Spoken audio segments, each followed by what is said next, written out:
अस्सलाम वालेकुम दोस्तों, हर पल जियो जे ड्रामे मोहरा जी अपडेट से गॾु हाज़िर थी चुका आहियूं दोस्तों। इन खां पहिरीं असांजे चैनल ते न्यू आहे त सब्सक्राइब करे आल ते क्लिक कंदा दोस्तों। त हिकु वॾी अपडेट खां तव्हांखे आगाह कंदासीं दोस्तों।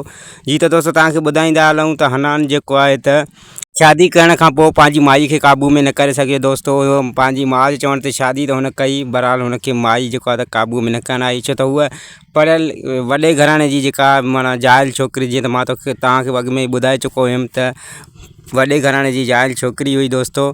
त उहा शादीअ जी राति ई माना हुननि सां ॾंद चक ॾेई ऐं पंहिंजे भाउ जे घर वापसि वई। जॾहिं पंहिंजे भाउ जे घर वापसि वई रहंदी हुते पहुती त हुनखे ॾाढो बुरो लॻो हुनजे भाउ खे त शादीअ जी पहिरीं राति ई मुंहिंजी भेण सां हीअ असरु थी वियो आहे।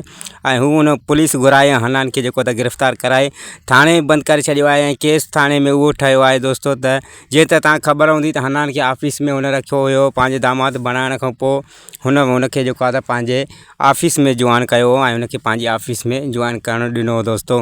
त उन ऑफिस जे हिसाब सां हुनखे माना इल्ज़ाम हयो वियो आहे त हीअ माना पैसा जेको आहे त 10 करोड़नि जी चोरी करे चुको आहे था ऐं उन इल्ज़ाम में जेको त हनान खे जेल में विधो वियो आहे। ॿिए पासे दोस्तों तव्हांखे ॿुधाईंदा रहूं त अलीज़ो जे साम्हूं सॼी जेका सिकंदर जी हक़ीक़त खुली साम्हूं अची चुकी आहे ऐं सिकंदर नशे जी हालत में दोस्तों अची करे सभु उहा बकवास करे हो जेको हुन अनुषा सां करे चुको हुयो।